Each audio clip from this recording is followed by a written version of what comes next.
दोस्तों नमस्कार। आपका स्वागत है इस एनआईओएस के यूट्यूब चैनल पर जिसके ऑनलाइन क्लासेस के ऑनलाइन प्लेटफॉर्म यूट्यूब पे। अब आज मैं पढ़ाऊंगा आपको इतिहास। इतिहास होता क्या है, इतिहास का स्रोत क्या है, इतिहास का मतलब क्या होता है। ये सारे सब कुछ मैंने जैसा देखा पहले पूरा अच्छे से नोट्स बना करके मैंने सारा सब कुछ दिया है।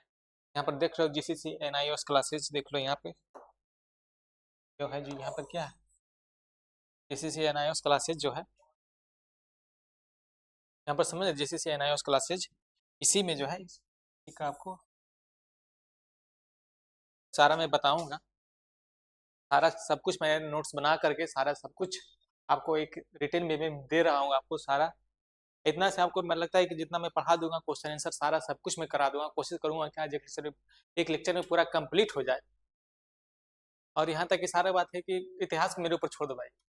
इतिहास में ऐसा पढ़ा दूंगा कि आपको जगह दिमाग में एकदम घुस जाएगा। दिमाग में फिर आपको एक बार खाली रिकॉल करने की बात होगा।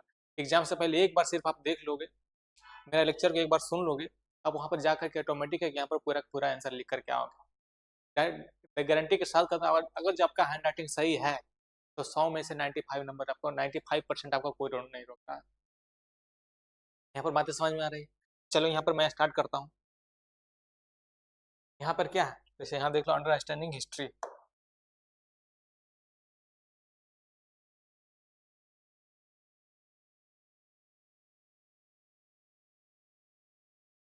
अंडरस्टैंडिंग हिस्ट्री क्या है? हिस्ट्री के इतिहास को समझना, यानी कि इतिहास।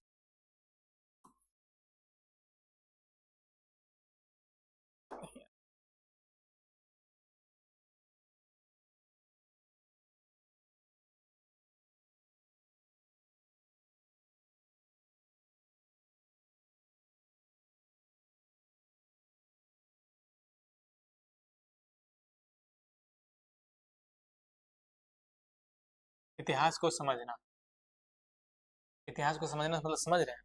अंडरस्टैंडिंग हिस्ट्री, इतिहास को समझा कैसे जाता है।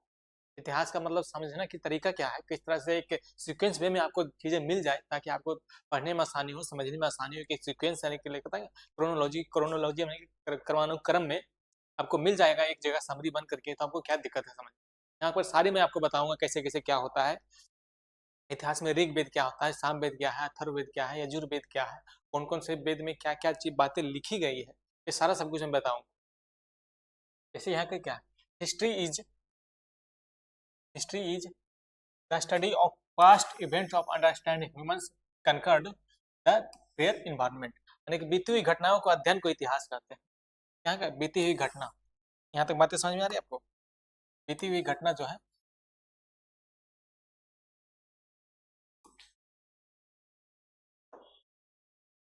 बीती हुई घटनाओं के बारे में अध्ययन जब करते हैं उसको क्या कहते हैं, इतिहास। यानी कि बीती हुई घटना।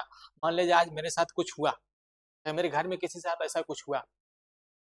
इस सामान्य सी बात लो, मान आज से 5 साल पहले किसी के साथ लड़ाई हुआ, लड़ाई किस कारण से हुआ इसके बारे में समझना, उसका अंडरस्टैंडिंग समझना कि किस बारे में हुआ, किस तरीके से लड़ाई हुआ, तरीके से जो गलतियां हुई मेरे तरफ से या सामने वाले की तरफ से, तो समझने के लिए तो उसको इतिहास कहते हैं। कि इतिहास में गए हुए चीजों को समझना, उन प्रक्रियाओं को समझने में मदद मिलती है जिन्हें मानव को अपना वातावरण पर विजय प्राप्त करने की क्षमता दी। मानव को अपने वातावरण पर विजय प्राप्त करने की, यानी कि मानव तो है, उसके वातावरण पर विजय प्राप्त करनी। वातावरण मतलब सिर्फ पेड़ पौधे से मत लेना। वातावरण मतलब क्या, आपस में किस तरह से रह रहे हैं लोग, आपस में एक भाई भाई तरीके से रह रहे हैं, आपस में एक परिवार के तरीके से जब लोग रह रहे हैं, उस पर कहते हैं वातावरण पर विजय प्राप्त करना। यहाँ तक बातें समझ में आ रही होगी मुझे लगता है। फिर है इतिहास में केवल युद्ध और राजाओं, यहाँ पर देख लो, युद्ध और राजा ये ब्यौरे ही नहीं होते, इसमें समाज, अर्थव्यवस्था और सांस्कृतिक प्रवृत्तियां। क्या इतिहास में सिर्फ, जो कहते हैं ना, इतिहास में सिर्फ युद्ध और राजाओं के बारे में कहानी नहीं होती। पहले के राजा ऐसा थे, पहले युद्ध ऐसी तरह से लड़ा जाता था। पहले का युद्ध क्या है, भाला से लड़ा जाता था, धनुष से लड़ा जाता था। आज के जमाने में भाला धनुष नहीं चलेगा, आज टेक्नोलॉजी है, ड्रोन है। आजकल बैठे बैठे आपका क्या से क्या हो जाता है पता नहीं चलेगा। तो इसका मतलब क्या, समाज, अर्थव्यवस्था और सांस्कृतिक प्रवृत्तियां। इतिहास मतलब क्या, पहले के समाज कैसे थे। आज से देख लो, जब हम लोग अपने घर में दादा दादी को देखते हैं और नाना नानी को देखते हैं, तो उस तरह किस तरह के समाज थे, कुछ नहीं था। फिर भी शादी ब्याह कितने धूमधाम से मनाया जाता था। आपस में सब लोग, पूरा गांव इकट्ठा हो जाता था कि जो वहां पर शादियां होती थी उसको शादी सही तरीके से हो जाए, कहीं पर कुछ किसी तरह कोई दिक्कत ना हो। तो क्या उस चीज को तो याद करते हैं। फिर अर्थव्यवस्था। अर्थव्यवस्था मतलब क्या, कोई भी भूखा ना रहे। अर्थव्यवस्था कोई भूखा ना रहे, सबको बराबर इक्वली तरीके से ट्रीट किया जाए। फिर आएगा सांस्कृतिक प्रवृत्तियां। पहले की सांस्कृतिक प्रवृत्तियां की थी। पहले क्या, जैसे आज भी होली हो रही, क्या आज से 10 साल पहले जो होली मनाई जाती थी, क्या वो आज होली आज पॉसिबल है कि आज होली मना सकते हैं? 10 साल पहले जो दिवाली मनाई जाती थी, दिवाली आज पॉसिबल है कि वो दिवाली मना? उसके सांस्कृतिक प्रवृत्तियों, जैसे देख लो छठ। छठ में इतना साफ सफाई किया जाता है। छठ हुआ, दिवाली हुआ, गरबा हुआ, दुर्गा पूजा हुआ, ये सब कितनी धार्मिक पवित्र त्योहार है अलग अलग धर्मों में। तो सांस्कृतिक प्रवृत्तियों को विश्लेषण किया जाता है। सांस्कृतिक प्रवृत्तियों को विश्लेषण किया जाता है। यहाँ तक बातें समझ में आ रही है? इतिहास को एक जासूस की तरह होता है जो क्यों और कैसे की व्याख्या करने के साक्ष्यों का मूल्यांकन करता है। The historian acts like a detective evaluating evidence to explain why events happened। यहाँ तक बातें समझ में आ रही? इतिहास का एक जासूस की तरह होता है जो क्यों और कैसे की व्याख्या करता है। जब कोई इतिहासकार होता है, मान लीजिए जब कुछ हुआ, युद्ध हुआ, मान लीजिए युद्ध हुआ, कोई सामाजिक परिवर्तन हुआ, उसको क्यों और कैसे, यहाँ पर कहते हैं वाई, क्यों और कैसे। तो क्यों और कैसे हुआ, इस चीज को समझने के लिए इसको कहते हैं क्रिटिकल थिंकिंग। क्यों और कैसे हुआ, इस चीज को समझने के लिए जो जासूस का काम करते हैं, इसको इतिहासकार इसी तरह से काम करते हैं। फिर आ जाए यहाँ पर, न्यू एविडेंस और new interpretation change in your understanding of the past. जब भी कोई नया प्रमाण सामने आता है तो पुरानी व्याख्या बदलती है, तो अतीत के बारे में हमारी जानकारी और समृद्ध हो जाती है। जब भी कोई नया प्रमाण मिलता है, मान लीजिए आज से 2 साल पहले कुछ और था और अभी कुछ नया प्रमाण मिल गया है, नया कुछ एविडेंस मिल गया है, तो समझने का तरीका कुछ बदल जाता है। यहाँ तक बात, समझने का तरीका बदल जाता है, मतलब इस तरह से लोग, जैसे कि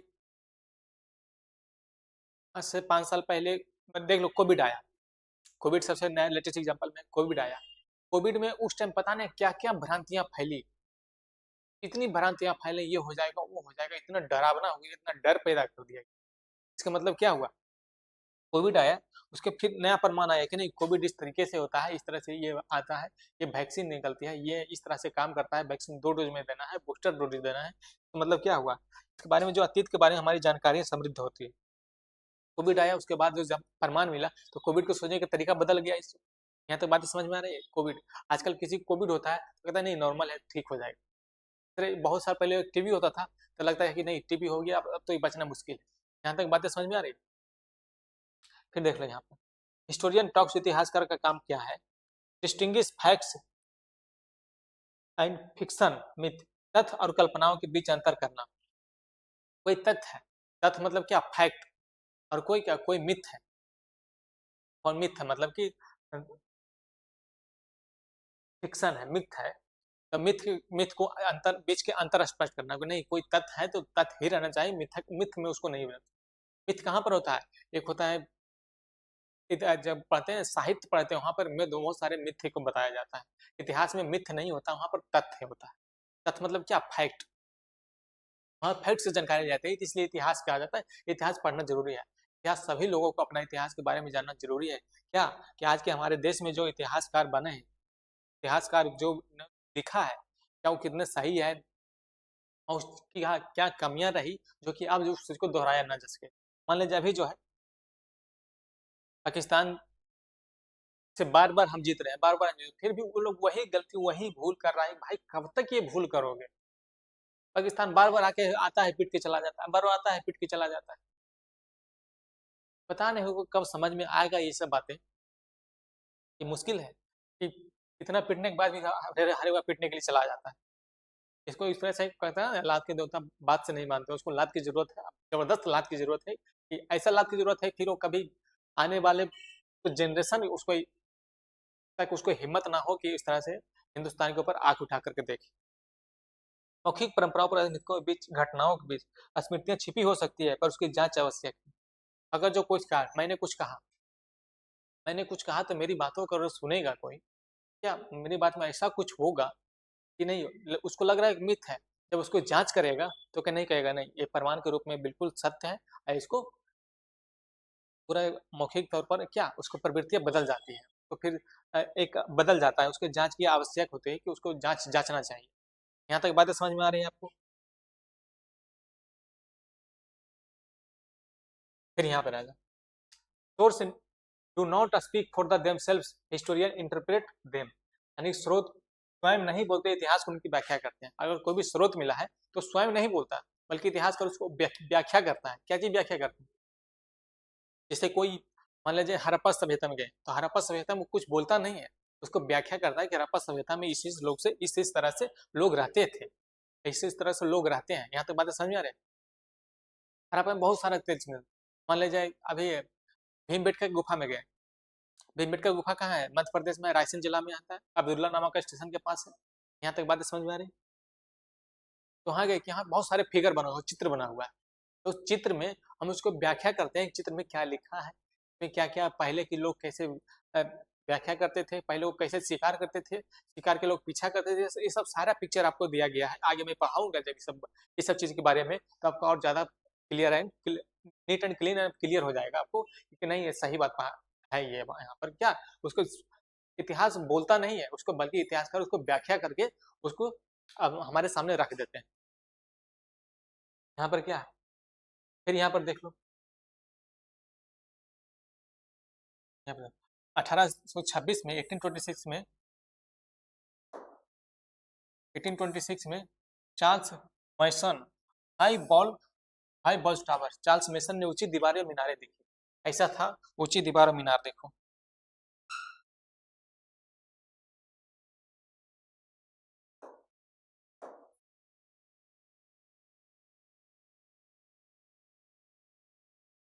ऐसा था ऊंची दीवार और मीनार, किसने देखा? चार्ल्स मैसन ने देखा। तो चार्ल्स मैसन ने देखा कि ऊंची दीवार और मीनार है, तो उसको उन्होंने क्या किया? व्याख्या किया कि ऊंची दीवार, ऊंची दीवारें हैं और मीनारें जो देखी गई है, तो क्या व्याख्या किया है नहीं इस तरह से, अगर जो ऊंची दीवार बना है तो यहाँ कुछ ना कुछ तो काम होता होगा, कुछ न कुछ कोई ना कोई तो रहता होगा, उसको व्याख्या किया जाता है। वो बोलता क्या बोले, इतिहास को स्वयं बोलता नहीं, इतिहास का स्रोत जो है स्वयं बोलता नहीं, बल्कि इतिहासकार उसको व्याख्या करते हैं। फिर आ गया 1826 में यहाँ था, यहाँ आपके 1870 आ जाओ। 1870 अलेक्जेंडर कनिंघम ने कलेक्ट सील्स, अलेक्जेंडर कनिंघम ने कुछ मोहरें एकत्रित की। ये देखो इस तरह के मोहर हुआ करते थे, इस तरह के मोहर जो हुआ करता था, इसको मोहरें एकत्रित की। इस पर उन्होंने क्या व्याख्या किया? मैंने शुरू में बोला कि स्रोत स्वयं नहीं बोलते, इतिहासकार उनकी व्याख्या करते हैं। अलेक्जेंडर कनिंघम नाम का इतिहासकार हुआ करते थे 1870 में। उसमें उन्होंने क्या किया? बहुत सारे मोहरे एकत्रित किए। हड़प्पा में कौन से मोहरे हुआ, फिर नालंदा यूनिवर्सिटी में जो नालंदा विश्वविद्यालय जो पहले के पूरे दुनिया का सबसे नंबर 1 विश्वविद्यालय हुआ करता था, वहां के मोहरे उन्होंने एकत्रित किया, वहां उन्होंने देखा। फिर आ जाओ यहाँ पर, फिर 1920 में John Marshall identified the oldest civilisation Indus valley. John Marshall ने सबसे पुरानी सभ्यता सिंधु घाटी की पहचान की। किसने किया? जॉन मार्शल ने। यहाँ पर बातें समझ में आ रही है? John identified the oldest civilisation Indus valley civilisation, यानी कि जॉन मार्शल ने सबसे पुरानी सभ्यता सिंधु घाटी की पहचान की। एक जॉन मार्शल जो कि इतिहासकार हुआ करते थे 1920 में, कितना 1920 में। इसमें क्या खोजा?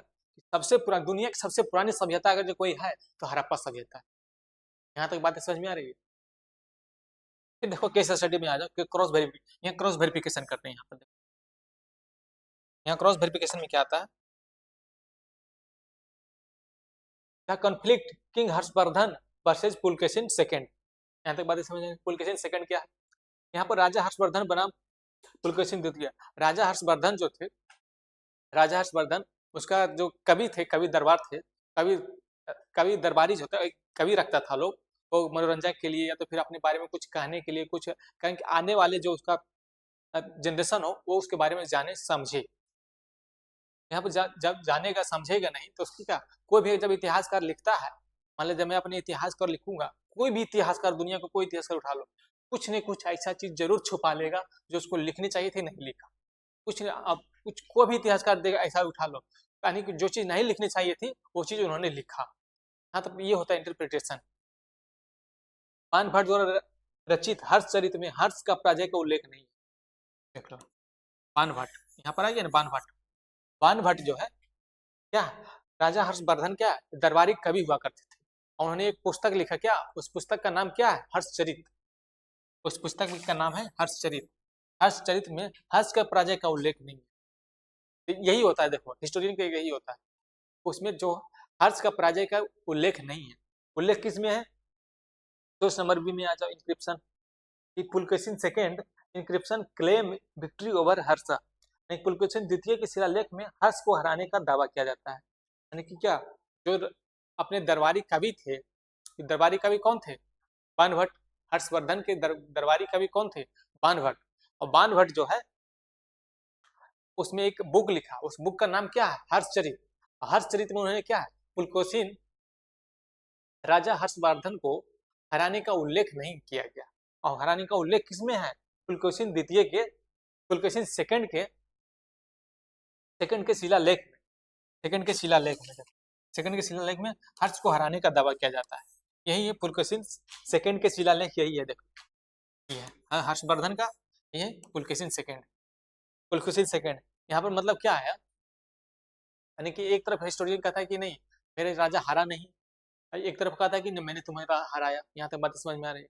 जैसे मैं अपने इतिहास लिखूंगा अपने घर के बारे में, अपने बारे में, तो कुछ ऐसी बातें जरूर छुपा दूंगा जो लगता है कि कोई नहीं जानता है, बस आने वाला पीढ़ी मेरा जाने कि नहीं मेरा दादा इतना बहादुर थे। यहाँ तक बातें समझ में आ रही है।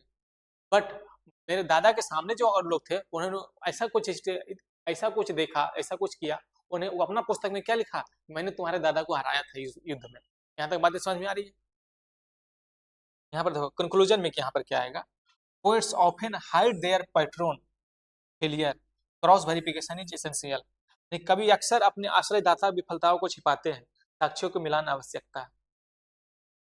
कवि जो है अक्सर अपने आश्रयदाता की विफलताओं को, आश्रयदाता मतलब क्या हुआ, राजा। राजा जो आश्रय देता है हमको जीने के लिए, राजा कोई हमको जीने के लिए आश्रय दे रहा है, घर दे रहा है। जब मैं इतिहास लिखूंगा, जब कोई अपना किताब लिखूंगा, तो क्या मैं उसके खिलाफ लिखूंगा ऐसा कुछ, तो ऐसा कुछ नहीं लिखूंगा। लिखूंगा तो क्या, वो गद्दार का। यहाँ तक बातें समझ में आ रही है। फिर देखो आगे आ जाओ।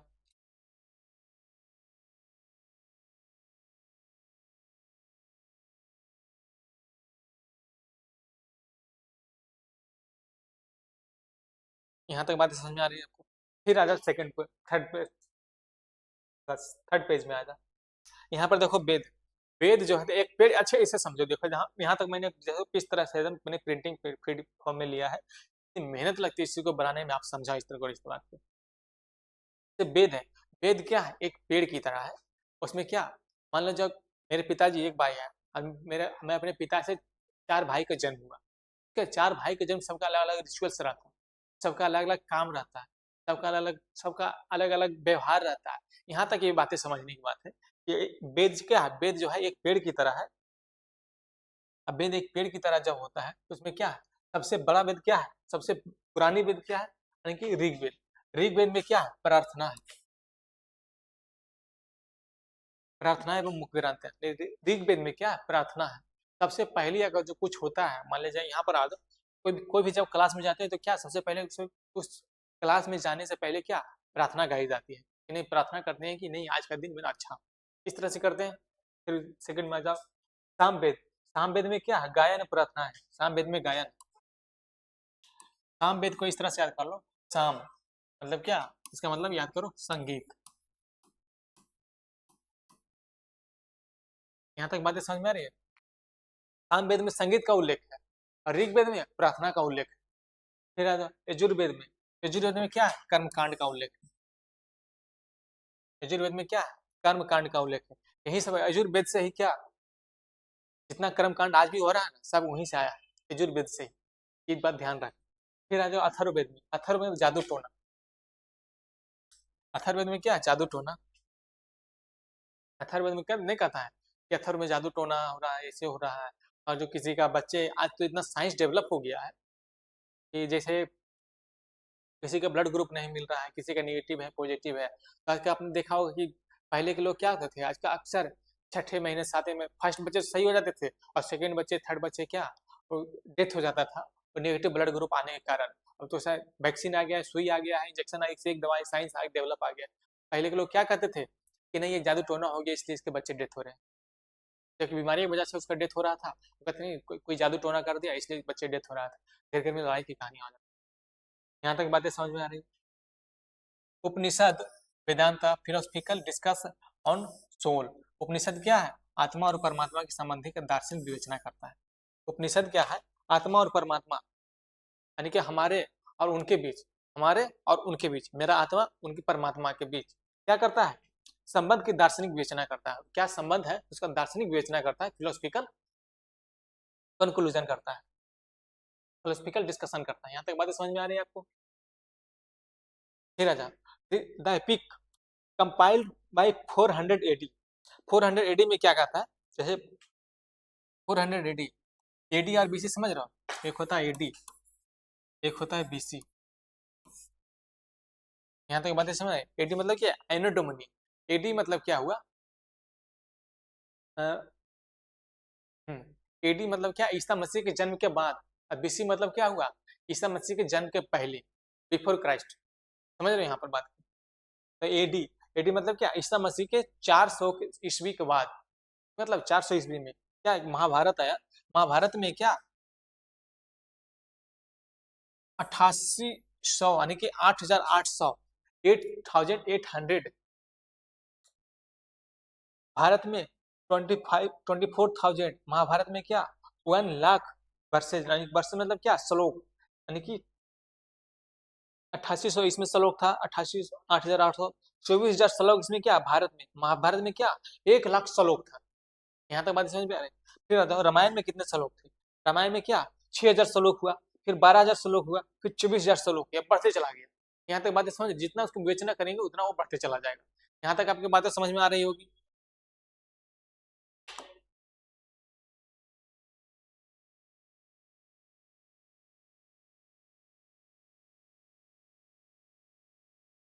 यहाँ देखो सूत्र आया, बुद्धिस्ट सूत्र और जैन सूत्र, दोनों के टेक्स्ट में क्या अंतर है मैं बताता हूँ। बुद्धिस्ट और से क्या सूत्र है?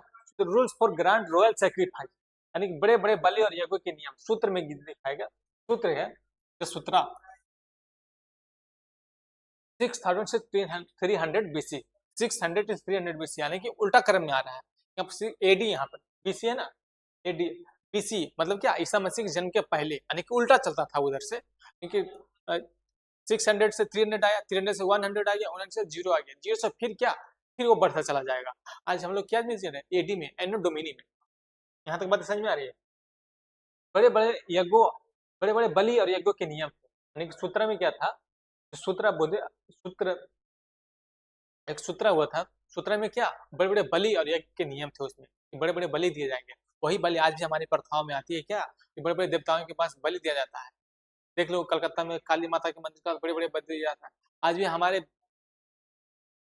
कहीं भी जाता हो, बिहार में आजकल अभी ज्यादा हो रहा है क्या, कोई भी देवी देवता के पास बलि दिया जाता है, किसी का तो बकरे का, बकरे का बलि दिया जाता है, मुर्गे का बलि दिया जाता है, कोई पक्षी का बलि दिया जाता है।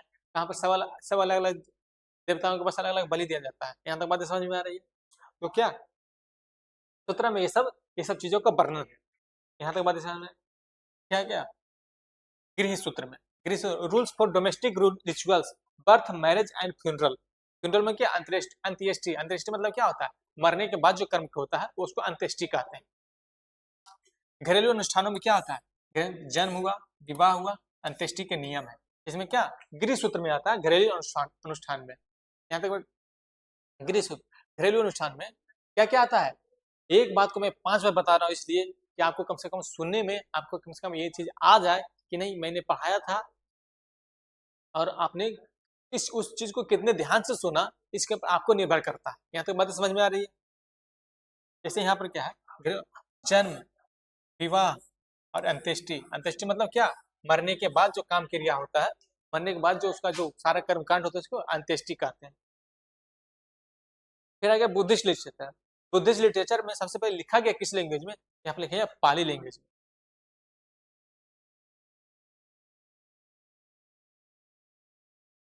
पाली भाषा में।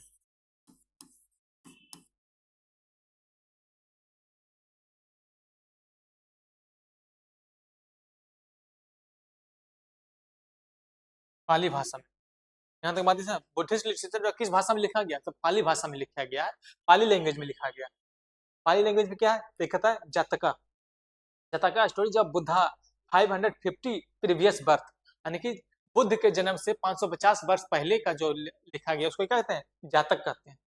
बुद्ध के 550 पूर्व जन्मों की कहानियां जो लिखी गई है उसमें क्या जातक, उसको क्या कहते हैं, जातक कहते हैं। Important for social economic history 5th to 2nd century BC, सामाजिक और आर्थिक इतिहास के लिए महत्वपूर्ण है। सामाजिक और आर्थिक इतिहास के लिए महत्वपूर्ण है, क्या है, बुद्धिस्ट है। यहाँ पे क्या, सुत पिटक, विनय पिटक, अभिधम पिटक। कितने पिटक है, सुत पिटक, विनय पिटक, अभिधम पिटक। जैन लिटरेचर मतलब क्या, प्राकृतिक लैंग्वेज जो है जैन लिटरेचर में क्या, कैसे लैंग्वेज आता है, प्राकृतिक लैंग्वेज में आता है कि जैन लिटरेचर में। जैन लिटरेचर में कैसा, प्राकृतिक लैंग्वेज में आता है। और क्या, पाली भाषा है। बुद्धिस्ट पाली और जैन प्राकृतिक, प्राकृत भाषा में।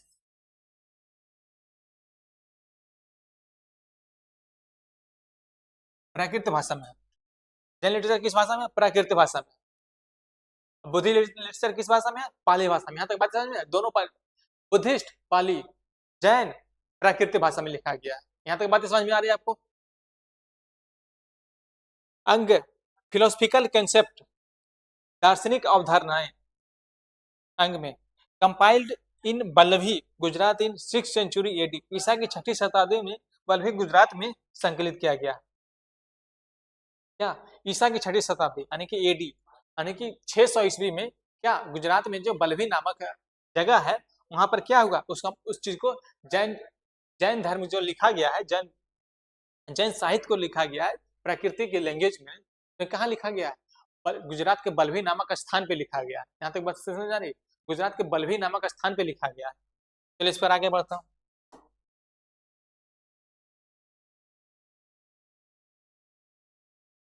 यहाँ पर देखो, सेकुलर नॉन रिलीजियस लिटरेचर, यानी कि धर्मेतर साहित्य। Subject matter is not religion but duties, law and science, यानी कि इनका विषय धर्म नहीं बल्कि कर्तव्य, कानून और विज्ञान है। इनका विषय धर्म नहीं बल्कि कर्तव्य, कानून और विज्ञान है। यहाँ तक बातें समझ में आ रही है। इनका विषय धर्म नहीं बल्कि कर्तव्य, कानून और विज्ञान है। Subject matter is not religion but duty, law and science. Secular का मतलब क्या हुआ, सेकुलर मतलब क्या, निरपेक्ष हुआ, यानी कि क्या, कोई धर्म नहीं, उसका कोई धर्म नहीं होगा सेकुलर का, उसका क्या होगा लिटरेचर में, बल्कि कर्तव्य होगा, कानून होगा, विज्ञान होगा। यहाँ तक यही होता है, सेकुलर का मतलब यही होता है, उसका धर्म नहीं। सेकुलर का मतलब कोई धर्म नहीं, कहते हैं हम सेकुलर हैं, तो सेकुलर क्या मतलब, मेरा कोई धर्म नहीं है, धर्म निरपेक्ष है। यहाँ पर धर्म शास्त्र में आ जाता है लॉ बुक्स, यानी कि Manusmriti. First law book translated to English in 1776 as basis for Hindu law. 76 में 76 में क्या लिखा गया है, basis for Hindu law. Hindu law के अकॉर्डिंग क्या लिखा गया, 1776 में एक ट्रांसलेट किया गया था, क्या, हिंदू लॉ को ट्रांसलेशन किया गया था, किसमें, इंग्लिश में ट्रांसलेशन किया गया था। मनुस्मृति पहली विधि पुस्तक है। मनुस्मृति जो है क्या है, पहली विधि पुस्तक है। यहाँ तक बात समझ में आ रही। मनुस्मृति दुनिया के, यानी कि हिंदू की पहली विधि पुस्तक है। मनुस्मृति मतलब किस विधि से क्या चीज होगा, तो क्या उसको क्या कहते हैं, मनुस्मृति कहते हैं। 1776 में अंग्रेजी अनुवाद हुआ, 76 में अंग्रेजी में अनुवाद हुआ। हिंदू कानून का आधार है, इसी में क्या, हिंदू कानून का आधार बनाया किसमें, मनुस्मृति में। हिंदू कानून का आधार कहाँ से लिया गया, मनुस्मृति से लिया गया। यहाँ तक बातें समझ में आ रही है आपको। चोरी, हत्या आदि के लिए दंड का विधान, मनुस्मृति में ही चोरी, हत्या आदि के लिए दंड का विधान है। किसमें, कहाँ से लिया गया, मनुस्मृति से लिया गया। चोरी हो गई, हत्या होगी, उसका क्या कैसे दंड दिया जाएगा, इसमें किसका विधान, किस पुस्तक में लिखा गया है, तो मनुस्मृति में लिखा गया है। यहाँ तक बातें समझ में आ रही होगी आपको। यहाँ फिर आगे सेकंड, यहाँ पर पहला आगे, फिर सेकंड में क्या, पॉलिटी इकोनॉमी, यानी कि अर्थशास्त्र, कौटिल्य की source for Maurya administrative and economy. Kautilya का जो है, कौटिल्य यानी कि अर्थशास्त्र, कौटिल्य किसको कहते हैं, चाणक्य को कहते हैं, कौटिल्य कहते हैं। यानी कि चंद्रगुप्त मौर्य के जो गुरु हुआ करते थे, चाणक्य थे, चाणक्य नाम था उनको, क्या कौटिल्य भी कहते थे। मौर्य प्रशासन अर्थव्यवस्था का प्रमुख स्रोत है। अर्थशास्त्र यानी कि क्या, चाणक्य द्वारा एक अर्थशास्त्र पुस्तक लिखा गया है, चाणक्य के द्वारा। तो चाणक्य कौन थे? चंद्रगुप्त मौर्य के गुरु थे। उनके एक पुस्तक लिखा गया, उस पुस्तक का नाम क्या है? अर्थशास्त्र। और अर्थशास्त्र में क्या चीज दिखाया गया है? मौर्य प्रशासन। मौर्य प्रशासन में क्या? अर्थव्यवस्था।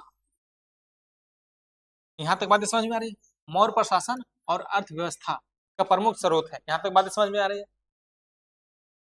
यानी कि अर्थशास्त्र में चाणक्य के द्वारा लिखा गया अर्थशास्त्र, उसमें क्या चीज है? मौर्य प्रशासन है, प्रशासन किस तरह से प्रशासित हुआ करता था, ये चीज लिखा गया है। और उसमें क्या है? अर्थव्यवस्था है। यहाँ तक बातें समझ में आ रही है आपको? ग्रामर, फिर आगे नीचे ग्रामर यानी कि व्याख्या। क्या? अष्टाध्यायी। अष्टाध्यायी जो किसके द्वारा लिखा गया है? पाणिनि के द्वारा लिखा गया। अष्टाध्यायी एक संस्कृत बुक है, उसका किसके द्वारा लिखा गया है? पाणिनि के द्वारा लिखा गया है। Oldest grammar text approx 700 BC। Ashtadhyayi Panini. सबसे पुराना व्याकरण ग्रंथ क्या है? सबसे पुराना अष्टाध्यायी जो है पाणिनि के द्वारा लिखा गया सबसे पुराना व्याकरण ग्रंथ है। यहाँ तक बात है। सबसे पुराना जो है व्याकरण ग्रंथ है, क्या चीज? अष्टाध्यायी। यानी कि संस्कृत का जो सबसे पुराना व्याकरण ग्रंथ है उसका नाम क्या है? तो अष्टाध्यायी। एक बात को मैं 5 बार बोल रहा हूँ ताकि इसलिए ताकि आपको कम से कम कंफ्यूजन ना रहे।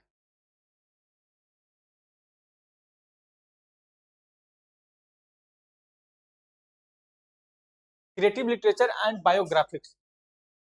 Gupta period Kalidasa. Creative literature यानी कि कोई भी लिटरेचर में जो क्रिएटिव आया तो कब आया? तो गुप्ता पीरियड में आया। यहाँ तो बता कोई जब क्रिएटिव आया, क्रिएटिविटी मतलब कुछ नया करना, कुछ अलग करना, यानी कि दूसरों से कुछ अलग करना, कुछ नया करना, कुछ एडवांस करना।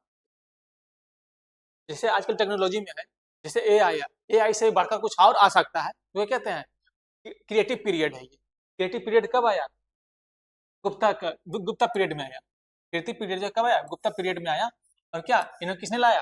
कालिदास ने लाया। कालिदास ने क्रिएटिव पीरियड लाया। Creative literature and biography.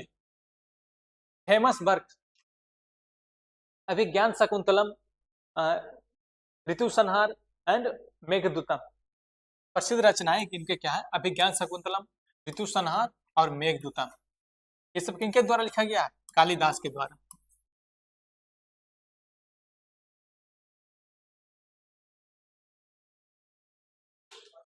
Kalidas के द्वारा लिखा गया।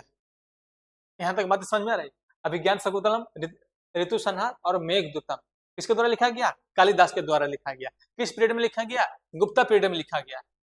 यहाँ तक बातें समझ में आ रही है? सामाजिक और सांस्कृतिक जीवन की झलक मिलती है। ये जो कालिदास के द्वारा बुक लिखा गया है, इसमें क्या चीज मिलता है? तो सामाजिक और क्या सांस्कृतिक जीवन की झलक मिलती है। यानी क्या उस बुक में जो लिखा गया सामाजिक सांस्कृतिक जीवन, उस यानी सामाजिक में कैसा, समाज में किस तरह से लोग रहते थे, कैसे समाज में एक दूसरे के साथ आचार व्यवहार करते थे, उसका झलक मिलता है। सांस्कृतिक जीवन, उसमें किस तरह से सांस्कृतिक क्या क्या संस्कृतियां थी, उसमें उस चीज को झलक मिलता है। किसमें? कालिदास द्वारा लिखित गई पुस्तक में, अभिज्ञान शकुंतलम में, ऋतु संहारम में और मेघदूतम में। यहाँ तक बातें समझ में आ रही है आपको? फिर आ गया क्या? हिस्टोरिकल बायोग्राफी यानी क्या? चरित्र। चरित्र मतलब क्या? राजतरंगिणी। राजतरंगिणी जो है Kalhana, history of Kashmir 12th century AD, यानी क्या 1200 ईस्वी में।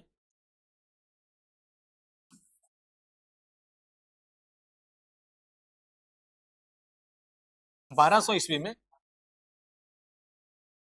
1200 ईस्वी में क्या लिखा गया? Rajatarangini, history of Kashmir Rajatarangini.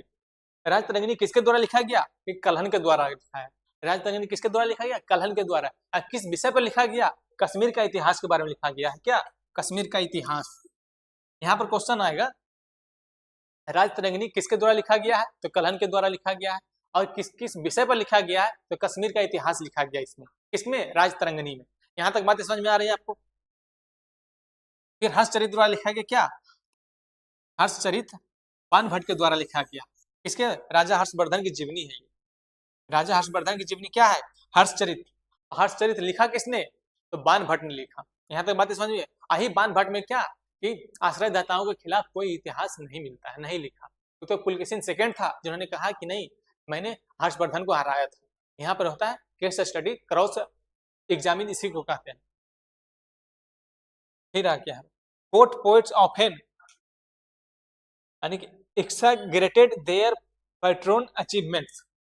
Note, दरबारी कवि अक्सर अपने राजा की उपलब्धियों को बढ़ा चढ़ाकर बताते हैं। यहाँ तक बात समझे, दरबारी कवि अक्सर अपने राजाओं की उपलब्धियों को बढ़ा चढ़ाकर बताते हैं। यहाँ तक बात समझ में आए? दरबारी कवि जो है अक्सर अपने राजा की उपलब्धियों को बढ़ा चढ़ाकर बताते हैं, यानी कि समझ रहे हैं, यहाँ तक ये है जो है अपनी उपलब्धियों को बढ़ा चढ़ाकर बताते हैं। दरबारी कवि जो होता है, मान लीजिए हम किसी के रह रहे हैं तो हमको इतिहास लिखने के लिए कहेगा तो क्या उसको बुराई लिखेंगे? उसको इतिहास अच्छा ही लिखेंगे ना, बढ़ा चढ़ाकर दिखाएंगे। नहीं देते 100 रुपये दान में देते हैं, उसको हम 1000 रुपये दान में लिख देंगे। यहाँ तक क्या होता है, यही दरबारी कवि का यही काम होता है। यहाँ तक बात समझ। इतिहासकारों के इन ग्रंथों का विश्लेषण सावधानी से करना चाहिए। जो कोई भी जब इतिहासकार लिखता है तो उसको क्या, इन ग्रंथों का जो है विश्लेषण किसके, यानी बहुत सावधानी से, बहुत सटीकता तरीके से इस विश्लेषण करना चाहिए। यहाँ तक बात समझ में आ रही है आपको?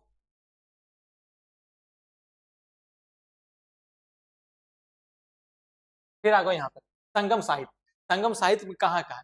साउथ इंडिया, यानी कि संगम लिटरेचर जो कहाँ का है? मूल रूप से साउथ इंडिया का है, यानी कि दक्षिणी भारत का नीचे वाले हिस्से में। देखो संगम एरिया यही है, यही है संगम एरिया।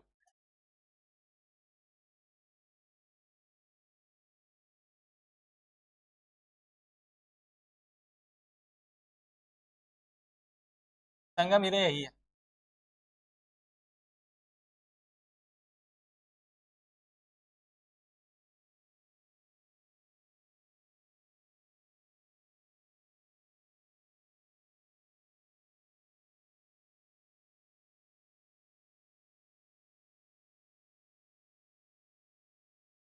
ये जो है संगम एरिया में, संगम साहित्य का जो है यही है।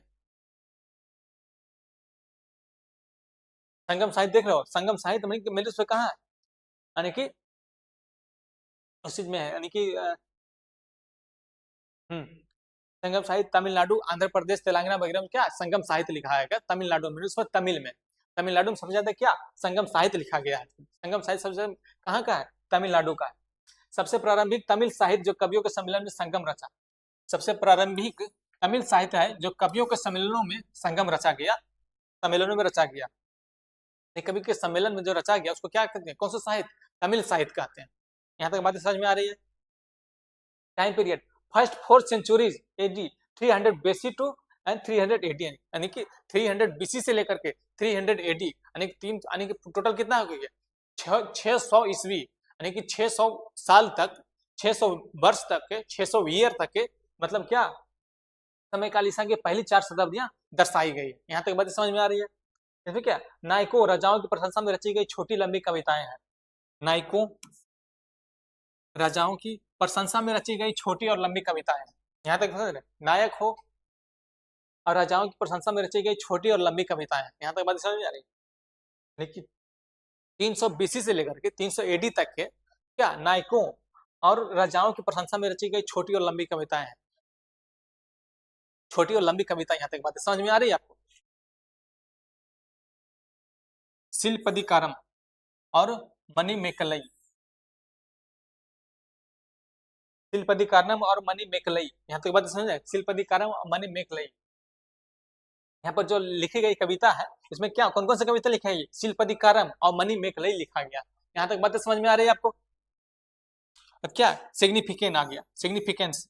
Major source of south Indian society, economy and polity, यहाँ तक बात समझ आए? मेजर सोर्स, यानी दक्षिण भारतीय समाज में अर्थव्यवस्था राजनीति का प्रमुख स्रोत था। समाज, अर्थव्यवस्था और राजनीति, सोसाइटी, इकोनॉमी एंड पॉलिटी का प्रमुख स्रोत था। दक्षिण भारत में क्या था उस टाइम? 300 बीसी से लेकर के 300 एडी तक के उसमें समाज था, अर्थव्यवस्था था और राजनीतिक बहुत चरम पर था।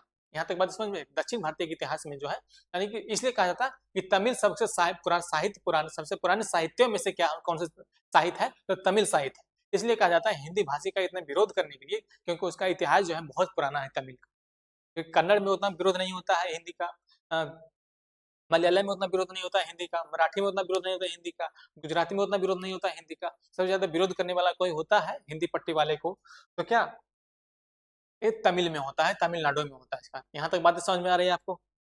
क्या पुरातात्विक खोजों और विदेशों विवरणों से इसकी पुष्टि होती है। यहाँ तक बातें समझ नहीं? क्या पुरातात्विक खोजों और विदेशी विवरणों से इसकी पुष्टि होती है। यहाँ तक बातें समझ में आ रही है?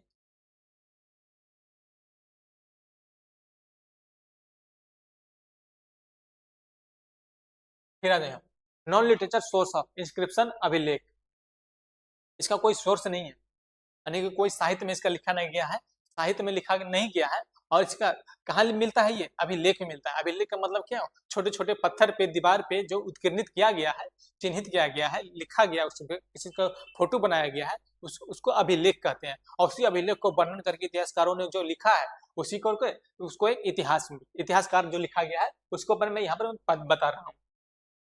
पुरालेख विधा जो है अभिलेखों का अध्ययन, पुरालेख विधा क्या, अभिलेखों का अध्ययन, पुरालेख विद्या जो है क्या, अभिलेखों का अध्ययन है। Writing engraved on hard surface, stone, metal, poetry, कठोर सतहों, पत्थर, धातु, मिट्टी के बर्तन पर उकेरी गई लिखावट। कठोर सतहों, पत्थर, धातु और मिट्टी के बर्तन पर उकेरी गई लिखावट को क्या कहते हैं, अभिलेख कहते हैं।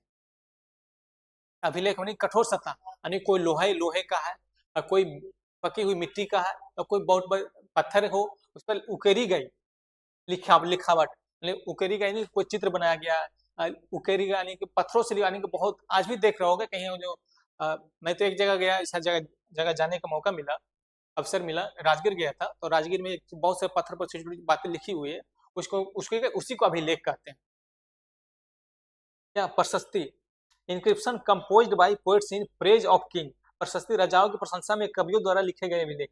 प्रशस्ति पत्र, जब हम लोग जब कहीं कुछ अच्छा करते हैं, स्कूल में या फिर कहीं नौकरी में कुछ अच्छा करते हैं, तो हमको उस डिपार्टमेंट के द्वारा, जब फिर स्कूल में कुछ अच्छा करते हैं उस कॉलेज के द्वारा क्या, प्रशस्ति पत्र मिलता है, यानी क्या, प्रशंसा में कही गई बातें मिलती है।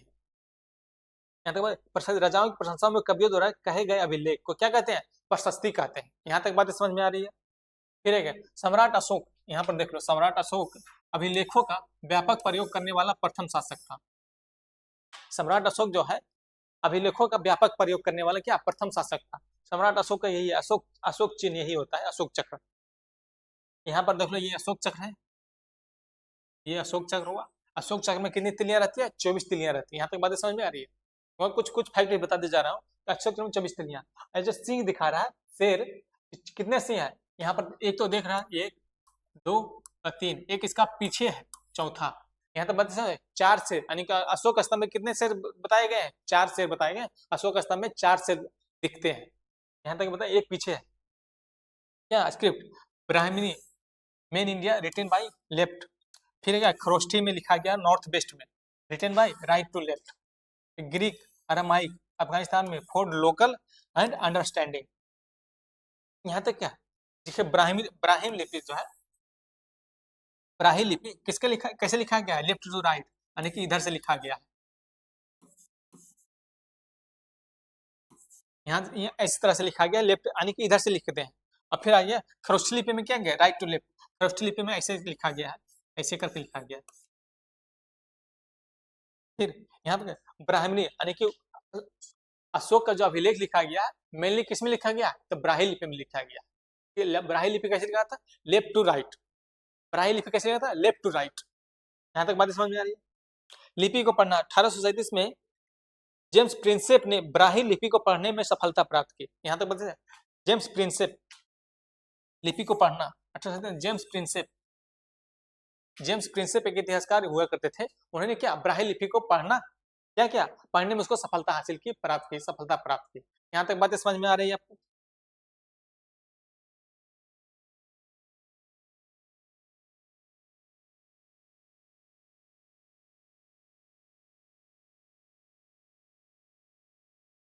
क्या, land grants and limitations of inscription, यहाँ तक बातें समझ में आ रही है। लैंड ग्रांट्स, दक्कन के सातवाहन राजाओं द्वारा प्रथम शताब्दी में क्या, लैंड ग्रांट्स लिखा गया था। लैंड ग्रांट्स हुआ था स्टार्टेड बाय सातवाहन, यानी Deccan in first century. Deccan के सातवाहन राजाओं द्वारा प्रथम शताब्दी में क्या, लिमिटेशन इंस्क्रिप्शन लिखा गया था। क्या, कि हल्की खुदाई कारण पढ़ना मुश्किल हो रहा था। धार्मिक आर्थिक उद्देश्य, पुजारियों अधिकारियों को भूमिदान। ताम्रपत्र, भूमि के स्वामित्व के प्रमाण के लिए रूप में प्रयुक्त। यहाँ तक बात, भूमि के स्वामित्व के लिए, स्वामित्व प्रमाण में पट्टे का रूप में प्रयुक्त। भूमि के स्वामित्व जो प्रमाण जो है पट्टे के रूप में प्रयुक्त होता है। कैसा, ये देखो पट्टा, इसी तरह से पट्टा हुआ करता था। क्या, भूमि का स्वामित्व जो बनता था। यहाँ तक बात समझ में आ रही है। लिमिटेशन सीमाएं जो है क्या है, हल्की खुदाई के कारण पढ़ना मुश्किल हो गया, फिर घिसने के कारण अक्षर गायब हो जाते हैं, विशिष्ट संदर्भ वाले शब्दों को अर्थ समझना कठिन हो जाता है, फिर पुरालिपि शास्त्र पुरानी लेखन शैलियों का अध्ययन तिथियों को जानने में मदद करता है। पुरानी लिपि शैली जो है अध्ययन तिथियों को जानने में मदद मिलते हैं। यहाँ पर देख लो, यहाँ पर क्या है, धार्मिक आर्थिक उद्देश्य पुजारियों अधिकारियों को भूमिदान। धार्मिक आर्थिक उद्देश्य सतवाहन वंश के राजाओं को प्रथम शताब्दी में जो मिलता है, क्या मिलता है, सतवाहन राजाओं, सतवाहन वंश कहाँ है, वो भी क्या साउथ इंडिया में, यहाँ तक बात साउथ इंडिया में वो भी है, देखो यहाँ कहीं पर, हाँ दक्कन, देखो यहाँ पे दक्कन एरिया, दक्कन कहाँ पड़ता है, दक्कन पड़ता है इधर आंध्र प्रदेश वाला साइड में, दक्कन एरिया उसी कहते हैं। आंध्र प्रदेश क्या पुजारियों अधिकारियों भूमिदान का उल्लेख मिलता है कहाँ, सतवाहन वंश के इतिहास में मिलता है क्या, भूमि और पुजारियों को भूमिदान देना। यहाँ तक बात समझ में आ रही है।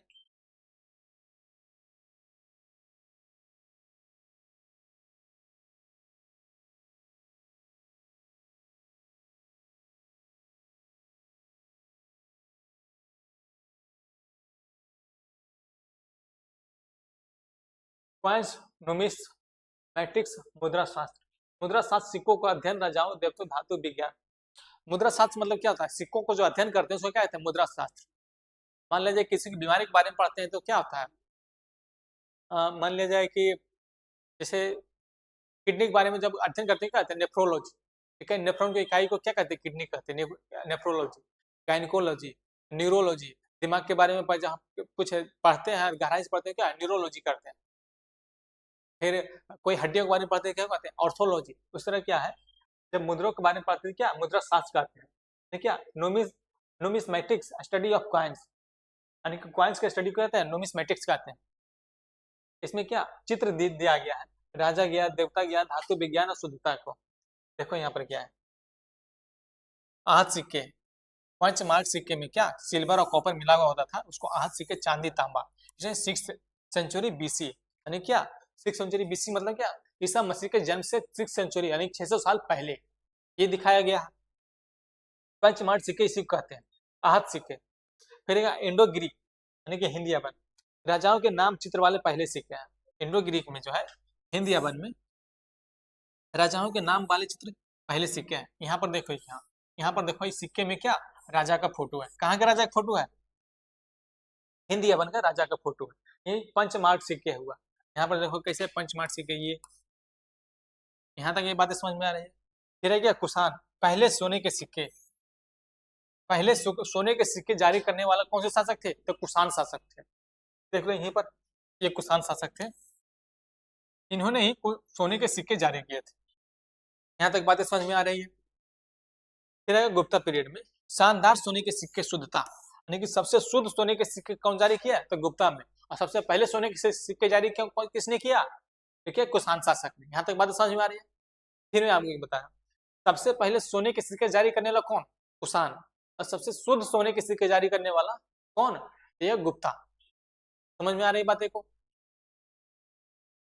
फिर है सिग्निफिकेंस, सिग्निफिकेंस इसका क्या है, reveals economic history trade wealth, यानी कि आर्थिक इतिहास व्यापार समृद्धि को दर्शाता है। आर्थिक, अगर किसी का इतिहास जो है आर्थिक है, यानी कि आर्थिक क्या, उसको व्यापार और समृद्धि को दर्शाता है। जैसे हड़प्पा सभ्यता जो है, हड़प्पा सिविलाइजेशन जो वहाँ पर क्या व्यापार हुआ करते थे, इसलिए वहाँ पर सारी चीज सीले सीले मोहर इत्यादि इत्यादि पता नहीं क्या क्या मिलती है। आजकल भी बहुत सारे होटल मोटल सब कुछ वहाँ पर है। इस तरह से पूरा व्यवस्थित ढंग से हड़प्पा सभ्यता को बसाया गया था, बसा हुआ था। उसको अध्ययन करते हैं क्या, आर्थिक इतिहास और व्यापार समृद्धि को दर्शाता था क्या, हड़प्पा सभ्यता। यहाँ तक बातें समझ में आ रही है।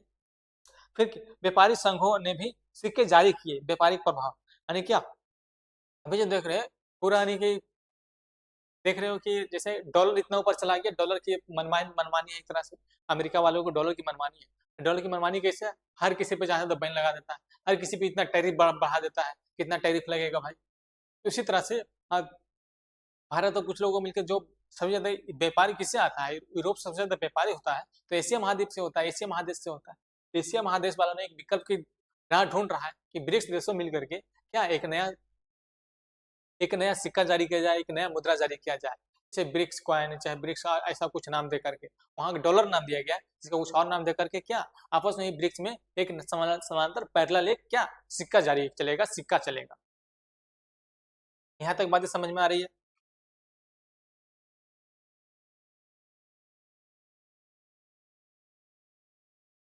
फिर आगे देख लो, आर्कियोलॉजी, आर्कियोलॉजी में पूरा शास्त्र, पुरातत्व, आर्कियोलॉजी में पुरातत्व, पुरातत्व का मतलब क्या होता है? टीलों की परत दर परत खुदाई करके भौतिक अवशेषों का अध्ययन करना। Study of physical remains by excavating mounts layer by layer, परत दर परत को अध्ययन क्या करते हैं? पुरातत्व आर्कियोलॉजी कहते हैं। यहाँ तक बात समझिए। प्रागैतिक काल लेखन से पहले के लिए महत्वपूर्ण, देख लो यहाँ पर, यहाँ पर देखो लेयर है, ये एक ये लेयर रहा, लेयर एक ये सरफेस वाला हो गया लेयर, ये हो गया सरफेस वाला, ये लेयर 1, लेयर 2, लेयर 3, लेयर 4, फिर बेड ड्रॉप। यहाँ पर जब परत दर परत जब लेयर बन रहा है, इसको क्या कहते हैं? पुरातात्विक अध्ययन कहते हैं, आर्कियोलॉजिकल स्टडी कहते हैं। यहाँ तक बात समझ में आ रही है कि हड़प्पा सिविलाइजेशन, हालांकि हड़प्पा सिविलाइजेशन इसमें नहीं दिया, आगे मिलेगा, उसके लिए मैं यहाँ पर थोड़ा सा इंट्रो में बता देता हूँ यहाँ पर क्या है। इस चैप्टर में नहीं था हड़प्पा, मैंने जानबूझकर ताकि इस चीज को लगातार चलते रहेगा, फिर आगे मैं बताऊंगा।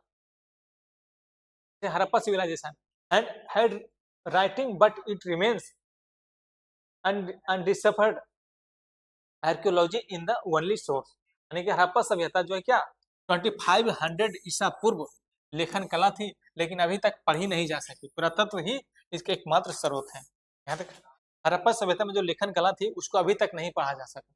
यहाँ तक बात समझ में, अभी तक कोई इतिहासकार उसको पढ़ नहीं पाया है, उसको संयोग से समय के अच्छे तरीके से रखा गया है उसको म्यूजियम में, ताकि उसको कोई आके पढ़े, देखे और समझे, इसको वर्णन करे।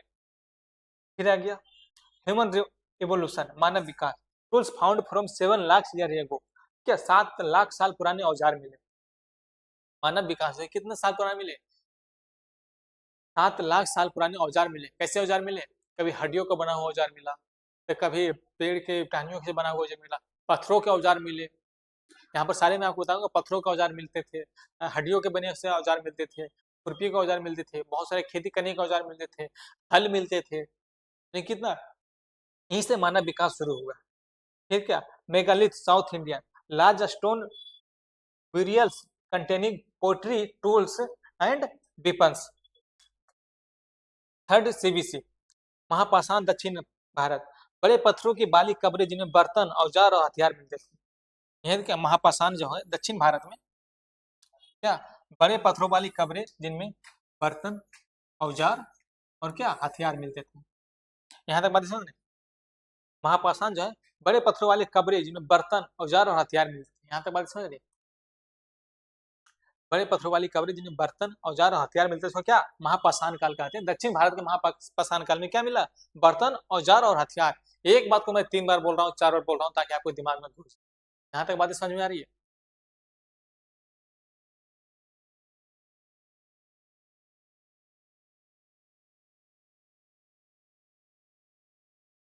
फिर यहाँ पर देखो, scientific method in archaeology, dating technique and environmental history.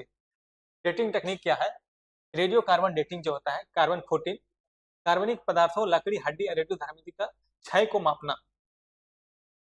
यानी कि क्या चाहिए, जब तक कोई आदमी जिंदा रहता है, इसको क्या क्षय को मापना, जब तक उसका क्षय नहीं होता है, और जैसे ही उसका अगर जो मर जाता है, उसको कार्बन जो होता है क्या क्षय होना चालू हो जाता है। यानी कोई आदमी मरता है, लकड़ी है, और उसको यानी कि लकड़ी अलग हो गया, तो उसको कार्बन का क्षय होना, यानी कि अब उसको अवशोषण होना चालू हो जाता है। जब तक लगा तो उसका अवशोषण नहीं होता है, जब तक उसको निर्जीव हो जाता है तो क्या उसका अवशोषण होना चालू हो जाता है। ठीक, जितना अवशोषण होता ज्यादा होता है उतना ज्यादा साल का होता है। इसी कार्बन डेटिंग का यही काम होता है, कार्बन 14 का। और कार्बन 14 में क्या होता है? कार्बन एक क्या है, 6 प्रोटॉन और 8 न्यूट्रॉन होता है।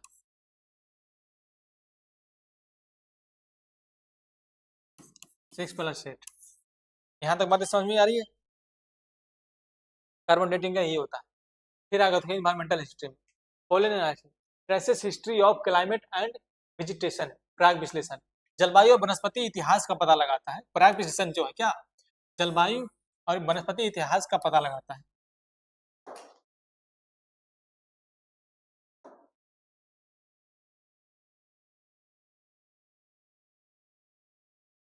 जलवायु और वनस्पति के इतिहास का पता लगाता है कौन, पराग विश्लेषण इसको कहते हैं। फिर राजस्थान कश्मीर में कृषि का प्रमाण मिले, राजस्थान कश्मीर में कृषि का प्रमाण, राजस्थान में कहाँ मिला, तो क्या, हाँ, हाँ कालीबंगा में, कालीबंगा कहाँ पर था, राजस्थान में मिलता है। वहीं पर जुते हुए हल के प्रमाण मिले, क्रिस क्रॉस खेती पैटर्न के मिले, क्रिस क्रॉस खेती में कौन कौन से खेती किया, सरसों और चना की खेती किए जाते थे, उसका प्रमाण मिला, कहाँ मिला, राजस्थान में मिला। ये भूवैज्ञानिक अध्ययन, मिट्टी और चट्टानों के बदलाव को समझना, भूवैज्ञानिक अध्ययन क्या, जियोलॉजिकल स्टडीज, मिट्टी और चट्टानों के बदलाव को समझना। जियोलॉजिकल जब स्टडीज करते हो क्या, मिट्टी और चट्टान में जो पहले आज से 100 साल पहले क्या मिट्टी थी, और आज उस मिट्टी में क्या क्या कमियां आई है और क्या क्या नई चीजें उसमें ऐड हुई है, उस अध्ययन को क्या कहते हैं, जियोलॉजिकल स्टडीज, भूवैज्ञानिक विज्ञान। ठीक है, metal analytic, traces are sources and technological progress, यानी कि धातु विश्लेषण अयस्क स्रोतों और तकनीकी प्रगति का पता लगाता है। कौन, धातु विश्लेषण जो क्या, अयस्क स्रोतों और तकनीकी प्रगति का पता लगाता है, कौन, धातु विश्लेषण। तो क्या कहते हैं, धातु विश्लेषण कहते हैं। यहाँ तक बातें समझ में आ रही है आपको।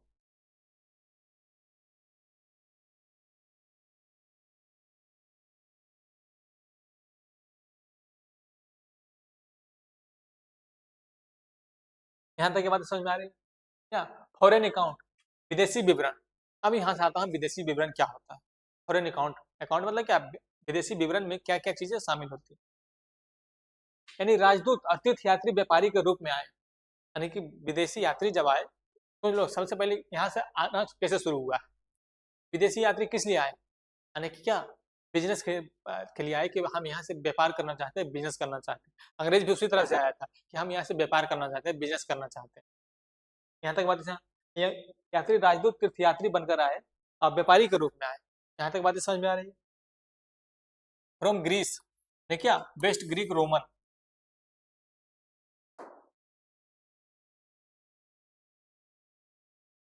Waste Greek Roman. देखो यार, देखो चंद्रगुप्त मौर्य के दरबार में यूनानी राजदूत इंडिका लिखी मौर्य साम्राज्य प्रशासन ने। इंडिका किसने लिखी, मेगास्थनीज ने लिखी। क्या, Megasthenes Greek ambassador to Chandragupta Maurya wrote Indica Mauryan society, society admin, यानी कि मेगास्थनीज जो था एक यूनानी राजदूत था। यूनानी राजदूत किसके दरबार में आया, तो चंद्रगुप्त मौर्य के दरबार में आया। चंद्रगुप्त मौर्य के दरबार में यूनानी राजदूत आया तो उसने एक किताब लिखी, कौन सी, उसकी किताब का नाम क्या है, इंडिका है। यहाँ पर कई बार क्वेश्चन आ सकता है कि चंद्रगुप्त मौर्य के जो दरबार आए, राजदूती आए, उसका नाम क्या था, तो मेगास्थनीज था। मेगास्थनीज द्वारा लिखी गई पुस्तक क्या है, तो इंडिका है। यहाँ तक बताया, पेरिप्लस और टोलमी के ज्योग्राफी व्यापार और बंदरगाह की जानकारी देता है। पेरिप्लस और टोलमी के ज्योग्राफी की किसकी जानकारी, व्यापार और बंदरगाह की जानकारी देता है। यहाँ तक व्यापार और बंदरगाह की जानकारी कौन देता है, पेरिप्लस और टोलमी की ज्योग्राफी। समझ में आ रही है यहाँ बातों को। फिर आएगा east Chinese Buddhist Pilgrim from China. देख रहे हो, एक तरफ ग्रीस से आया, एक तरफ चाइना से आया, एक तरफ ग्रीस से आया, एक तरफ चाइना से आया। लोग, दो लोग वहां पर आए, किस रूप में आए, व्यापार के रूप में आए, तीर्थयात्री के रूप में आए, या तो फिर राजदूत के रूप में आए। यहाँ तक बातें समझ में आ रही है। फाहियान जो है, फाहियान आया, फाहियान कब आया, गुप्त काल की वर्णन किया था। फाहियान आया और गुप्त काल का वर्णन किया। और यहाँ पर आएगा गुप्त काल में कौन सा चीनी यात्री आए थे, तो कौन सा आए थे, फाहियान आए थे। फिर आ गया हेनसांग, हेनसांग जो है 7वीं शताब्दी में आए, फाहियान 5वीं और हेनसांग 7वीं। हर्षवर्धन के शासन और नालंदा विश्वविद्यालय का वर्णन किया। ऐसे इस तरह से ट्रिक से याद करना, हेनसांग हर्षवर्धन, यानी कि दोनों एच एच से आता है, हेनसांग और हर्षवर्धन दोनों कहाँ से आया, यानी कि हर्षवर्धन के काल में आया और कहाँ गया, नालंदा विश्वविद्यालय का वर्णन किया इसने। यहाँ तक बात समझ में आ रही है। फिर फाहियान 5वीं सदी, गुप्त काल का वर्णन किया, फाहियान यानी कि एफ से फाहियान और एफ से 5वीं शताब्दी, कौन से काल में, गुप्ता काल में आया था। यहाँ तक बातें समझ में आ रही है।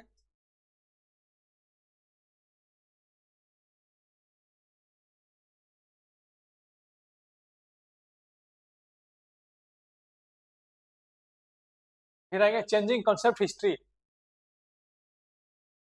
colonial British भी claimed Indus had no sense of history। दावा किया जाता है भारतीयों में इतिहास का बोध नहीं था, भारतीयों में इतिहास का बोध नहीं था। इसका क्या, इसका दावा किया जाता है चेंजिंग कंसेप्ट हिस्ट्री। इसका क्या, इसका कंसेप्ट को, हिस्ट्री को चेंज करते हैं। कैसे चेंज करते हैं अभी आपको देखता हूँ कैसे इसका ऑपरेशन किया जाता है। बड़ा ये लोग सारा सारा समझता है कि विदेशी साहब ही सब कुछ किए, वैसा भारतीयों को कुछ पता ही नहीं था। अरे तुम लोगों को कुछ नहीं पता था तब फिर मेरे यहाँ क्या एक से एक आर्यभट्ट जीरो का आविष्कार किया, तुमको पता नहीं था कि पूरा पूरे दुनिया को जीरो देने वाला कौन था, एक आर्यभट्ट थे। विंसेंट स्मिथ, भारत ब्रिटिश शासन को सही ठहराया, प्राचीन शासन को तानाशाही बताया।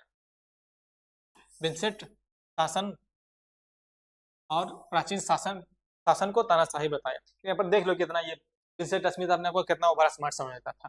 ब्रिटिश शासन को सही बताया, जो लोग हर आदमी को किस तरह से जीने पर मजबूर करता था, उसको सिर्फ जीना लगता है कि मैं जी रहा हूँ, वही बहुत बड़ा दिन है मेरे।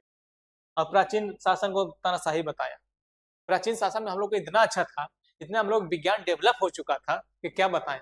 आज बताऊंगा, जब हड़प्पा सभ्यता जब पूरे डिटेल से बताएंगे तो पता चलेगा किस तरह से व्यापार हुआ करता था, किस तरह से कृषकों की उत्थान होने लगा था, किस तरह से सबका एक सेटल वे में चलता था, सबको दुकान चलता था इस तरह से, होटल मोटल सबको व्यापार एक तरह का जो था ना, एक मंडी की तरह लगता था। तो उससे अब आगे बताऊंगा। और ये विंसेंट स्मिथ बताता है कि ब्रिटिश शासन को सही बताया था।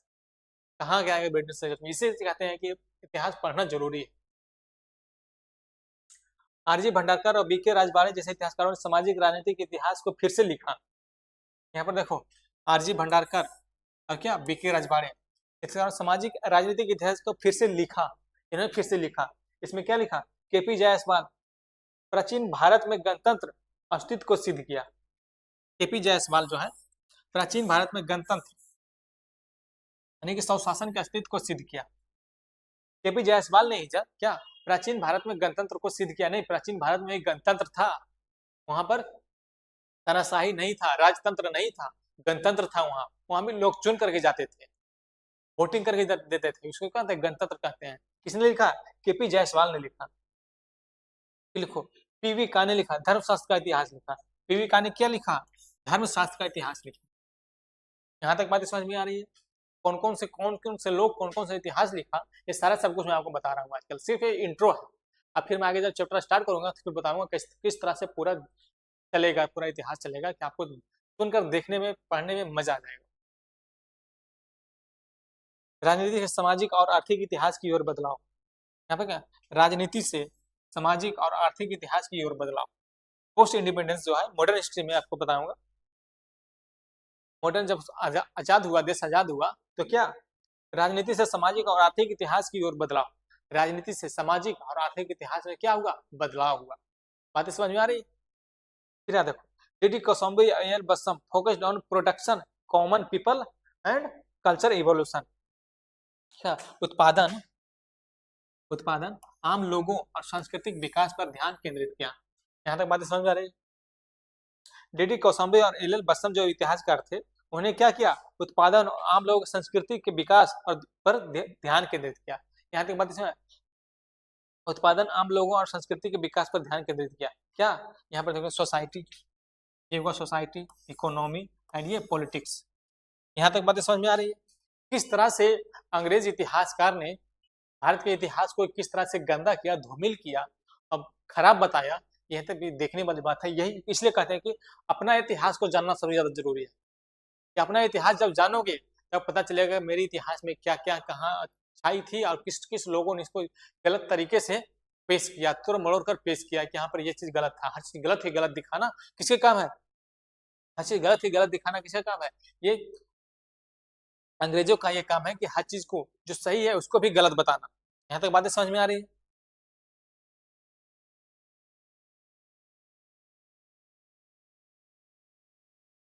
यहाँ पर ये देखिए क्विक रिवीजन, यहाँ पर क्विक रिवीजन जितना सारा क्वेश्चन है तो सारा मैं आपको यहाँ पर एक बार ला दिया हूँ कि सारा क्वेश्चन यहाँ पर एक बार आ जाएगा तो ज्यादा अच्छा रहेगा। जो सारा आपको जो बुक दिया गया है, बुकलेट सीरीज में है जो समरी जो दिया गया है, उसका मैं सारा क्वेश्चन आंसर यहाँ पर मैं करा दे रहा हूँ। यहाँ तक बताए, यहाँ पर इतना से सिर्फ करके चला जाओगे यहाँ से क्वेश्चन आपका नहीं छूटेगा। यहाँ बातें समझ में आ रही है। जैसे क्या है, नेम्स ऑफ द 4 वेद, ऋग्वेद, सामवेद, यजुर्वेद, अथर्ववेद। खबर आ गया ना, ऋग्वेद, सामवेद, यजुर्वेद, अथर्ववेद मैंने बताया था। ऋग्वेद में क्या है? प्रार्थना का जिक्र है। सामवेद में क्या है? संगीत का जिक्र है। यजुर्वेद में क्या है? कर्मकांड का जिक्र है। अथर्ववेद में क्या है? जादू टोना का जिक्र है। यहाँ तक 4 वेद में बता दिया था। फिर आ गया oldest Sanskrit grammar. Oldest Sanskrit grammar क्या है? अष्टध्यायी। अष्टध्यायी किसके द्वारा लिखा गया है? पाणिनि के द्वारा लिखा गया। अष्टध्यायी का रचिता कौन है? तो पाणिनि है। यहाँ पर से एक क्वेश्चन बनता है। फिर यहाँ पर आ जाओ, व्हाट आर जातक। जातक क्या है?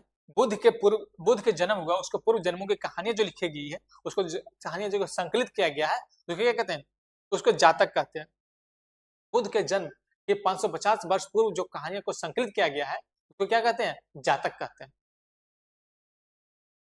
फिर आगे क्या? Script of Ashoka inscription A mostly Brahmi Brahmi also also Kharoshthi Greek and Aramaic. मुख्यतः किसमें लिखा गया? मुख्यतः ब्राही में लिखा गया, खरोष्ठी में लिखा गया, ग्रीक में लिखा गया, अरामाइक में भी लिखा गया। अरामाइक में कहाँ मिलता है? ये मिलता है अफगानिस्तान में आज के डेट में।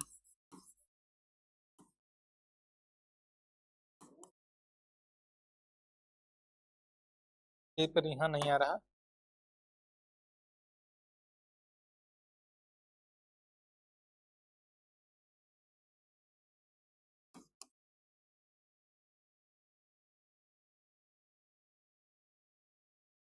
अफगानिस्तान में आता है अरामाइक में।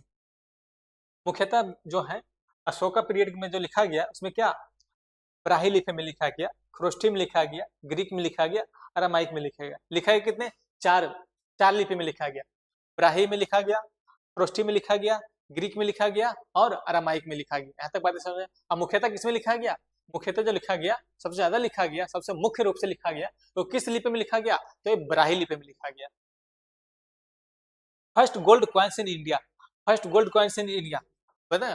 फर्स्ट गोल्ड कॉइन्स किसने लिखा? किसने लाया था? कुषाण ने लाया। लेकिन फर्स्ट शुद्ध रूप से गोल्ड कॉइन किसने लाया? तो गुप्ता ने लाया।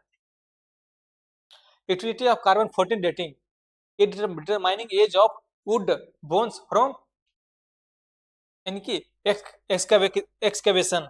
खुदाई में मिली लकड़ी हड्डियों का आयु निर्धारित करना किसका काम है? कार्बन 14 का काम है। कार्बन 14 का काम है किसका?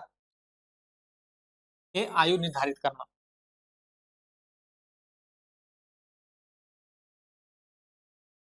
आयु निर्धारित करना।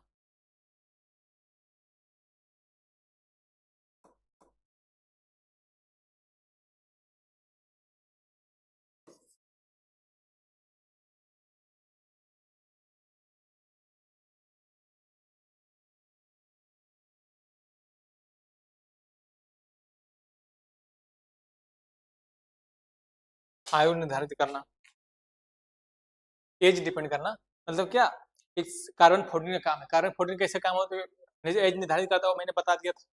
तो उसका जो है कार्बन जो ऑब्जर्व होना बंद करो, ऑब्जर्व होना चालू हो जाता है वहां से, अब उसका ह्रास होना वहां पे से स्टार्ट हो जाता है जब कोई भी चीज उस चीज के उसका खत्म हो जाता है। तो यहाँ तक बातें समझ में आ रही है आपको? यहाँ तक मैंने पूरा कोशिश किया कि सारा का सारा मैं आपको एक सीधी सरल सहज भाषा में आपको बता दूं, ताकि आपको सब कुछ आसानी से एक जगह मिल जाए।